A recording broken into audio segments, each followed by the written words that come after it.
Bismillahirrahmanirrahim. Habib akan membahas sedikit masalah-masalah orang banyak nggak paham masalah jauf, manfadil maftuh, ya. Apa itu jauf? Apa itu manfadil maftuh? Ya kan, lubang rongga yang terbuka yang bisa masuk ke dalamnya. Orang banyak nggak paham masalah itu. Suntik batal atau tidak, masuk ke rongga atau tidak, pakai infus, vaksin, banyak masalah yang terkait dengannya. Ya, kita bahas nanti satu persatu. Hukmul menyuntik di siang hari bulan Ramadan.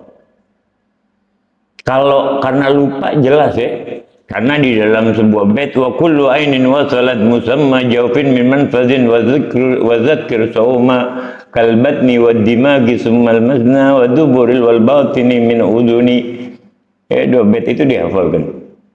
Ya kan? Wa kullu ainin wasalat musamma, setiap ain itu perkara yang ada ain, ada ainnya, ada bendanya masuk ke dalam jauf bimanfaat maftu wa dzakir saum, dan dia ingat dalam keadaan berpuasa. Kalau lupa mau makan satu piring juga nggak masalah ya.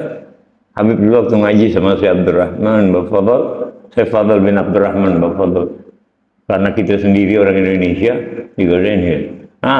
Sama indah Ibn Husain Ali bin Husain man akala nasiyan yabdul sauma.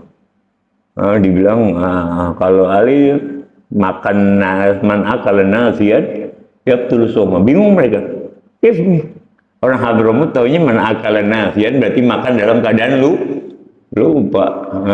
Kalau kita makan nasi batal kalau ingat kalau ingat batal, kalau ingat sepiring nggak apa-apa ya.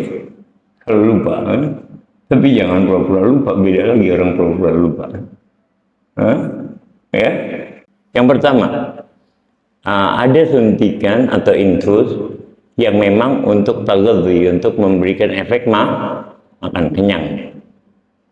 Seperti ada infusan vitamin yang menggantikan cairan dalam tubuh orang yang biasanya habis muntaber, ya kan? Dikasih infus berupa makanan, suplemen, mengandung makanan yang bisa mencukupi nutrisi di dalam tubuh kita, itu jelas batal. Jelas batal karena dia kedudukannya sama seperti kedudukan makanan. Istaghfar melintan badan, hanya mengganti aja dari makan dan minum. Yu'ti wahid minhum, makanya nggak lapar biasanya. Ya ini, ini jangan nanti pikir enak nih puasa ya kan, tapi infus, infus makanan nggak lapar deh. Buat apa hikmahnya saum? Agar kita merasakan yang biasa dirasakan oleh orang fakir miskin. Itu hikmah saum. Kita cuman di Ramadan tiap hari setahun sekali. Orang fakir miskin tiap hari dia lapar. Biar kita merasakan seperti yang mereka rasakan. Itu hikmah saum. Ini merupakan ittifaq, kesepakatan jumhur. Jumhur berarti mayoritas fuqaha al-mu'asirin di zaman ini, tetapi Bana Salim. Di sini dijelaskan tanbih kita butuh perhatian. Maksudnya perhatian ini penting, ada catatan penting kata Syekh Salim, mengarang sebuah kitab yang bernama untuk merod itu membantah mereka yang berpendapat nggak batal menyuntik di siang hari bulan Ramadan. Dia sampai nulis kitab satu khusus merod. Nama kitabnya Wuduhul Butlan bil Hukmi bi Adam al Fitr bil Ibra bil Hikim fi Nahar Ramadan. Penjelasan tentang batalnya hukum bagi mereka yang tidak mengatakan bil Ibra wa Tabat. Ada risalah ukhra, ada juga karangan yang lain yang dikarang oleh Syekh Muhammad bin Awad Bawazir yang bernama Hukmul Ibrah fi Nahar Ramadan. Hukum suntik di siang hari bulan Ramadan. Wajib wa zakar majmu' aqwal fuqaha fil madzahib. Jelas pokoknya 4 mazhab mengatakan batal. Siwan kana di otot atau di intravena atau dimanapun. Ya, batal. Kata saya Muhammad Salim Al-Baihani, wal hikna al-ibrah. Hikna itu suntikan yang disuntikan di otot. Wal fahad atau di paha. Atau di belakang paha. Mohon maaf, bagian belakang ya. Walaupun dawanya, obatnya menyebar ke seluruh anggota badan. Kalau di otot tidak batal. Ada perkataan ulama, tadi saya Muhammad Salim Al-Baihani. Nah, bisa dilihat dalam Fiqh Siyam halaman 87. Fiqh Siyam beliau halaman 87. Walaupun terasa obatnya di lisan kita. Nah, kadang-kadang obat yang disuntikan ada yang terasa, ada yang tidak. Ini walaupun obatnya terasa di lisan. Walhasil, pokoknya kita udah tahu, sepakat ulama, kalau tagalghi, kalau memberikan efeknya, ada nutrisi yang masuk, batal. Ya, itu yang pertama. Al-ibrah, ini Habib Salim sendiri pakai. Alladzi la tasil dawa minha ilal jawf. Ya, obatnya nggak sampai masuk ke dalam pencernaan, ke dalam jawf. Walakin faqat tahtal jilid, hanya di ujung kulit. Ya, hanya di kulit. Misal percontohan ibrah, insulin, obat gula, itu kan hanya di kulit. Ya, suntik untuk menetralkan gula, nggak batal dan tidak layadur, tidak apa-apa dan tidak membatalkan puasa karena di kulit. Ya, biasa suntik di sini. Ya, cuma cetek, ya kan?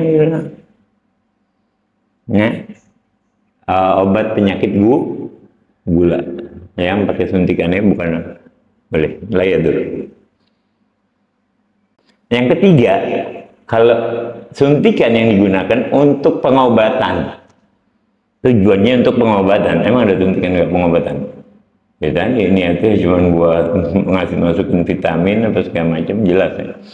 Dan yang ketiga ini banyak hilaf bainal ulama. Yang ketiga ini ada hilaf. Kalau tujuan penyuntikannya untuk pengobatan, tujuan penyuntikan untuk pengobatan. Beda sama yang tadi infus, fungsinya misalnya untuk mengenyangkan. Beda ya, suntik vitamin, itu beda. Ini pengobatan, misalnya punya penyakit yang harus disuntik. Kalau nggak penyakitnya makin darah. Gimana? Ada tafsir, ada pembahasan perbedaan ulama di dalamnya. Ya, yang pertama, dan ini masalah baru ada ya. Di zaman Nabi nggak ada suntikan.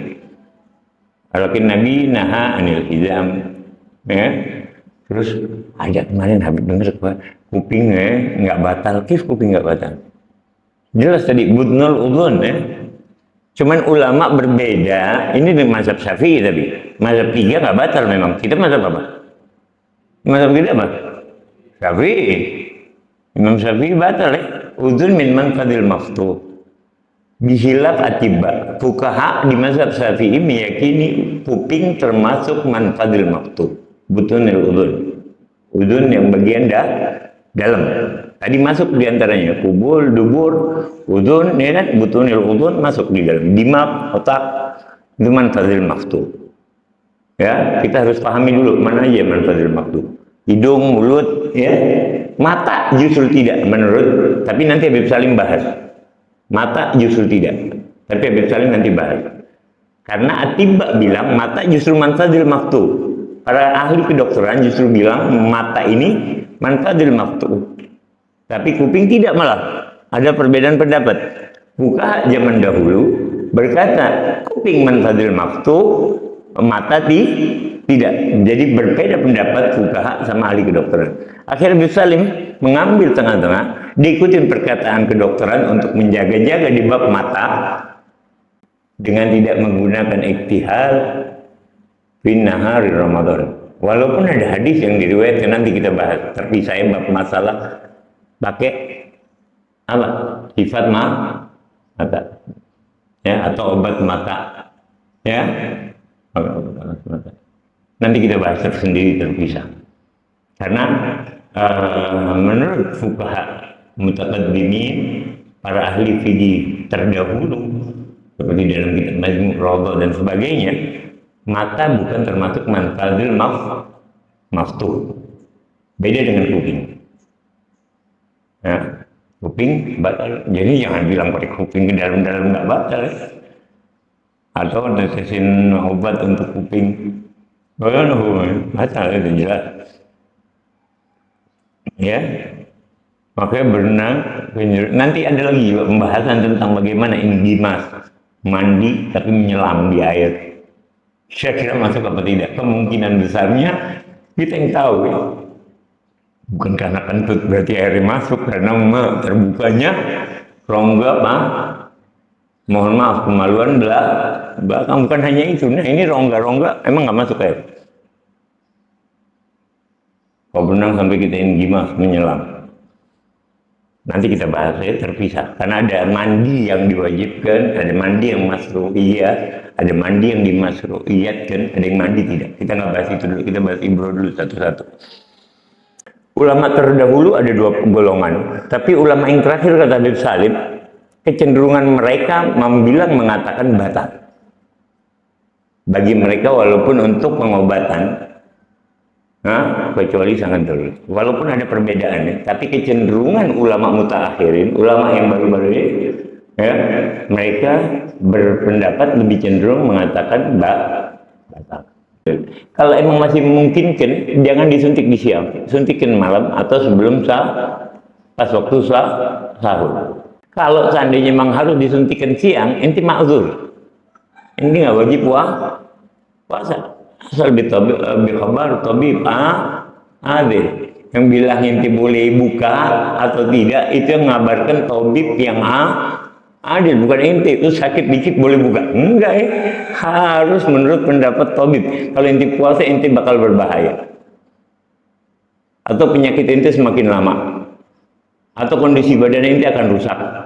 Itu boleh buka menurut pendapat dokter, bukan pendapat kita. Kita bukan dokter. Pendapat dokter yang adil, berarti dia harus Islam. Makanya kadar Imam Ghazali sampai di zamannya tuh nyuruh jadi para dokter ya. Nyuruh jadi dokter, bayangkan. Karena orang asik belajar tinggi, nggak ada yang jadi dokter. Padahal fardhu kifayah menuntut ilmu tib. Agar ketika ada masalah-masalah hukum Islam, ada dari ulama muslim yang juga menjadi ahli kedokteran. Ibnu Sina ahli kedokteran. Jangan harus belajar tuh. Cari dokter yang muslim ya, jangan non muslim. Kalau ada yang muslim yang pintar cari dokter. Khabar tanya, dok saya boleh buka nggak berpuasa? Apa saya masih sanggup berpuasa? Tanya Kalau dokter nggak apa-apa, inti puasa masih kuat. Nggak boleh buka berarti nggak ada uzur kita sakit kita. Nggak ada uzur. Harus dikhabar tabib bil adil. Harus dengan khobar pemberitahuan dari tabib, dari dokter yang adil. Adil berarti apa? Man lam yartakib kabira wa lam yasir ala saghirah.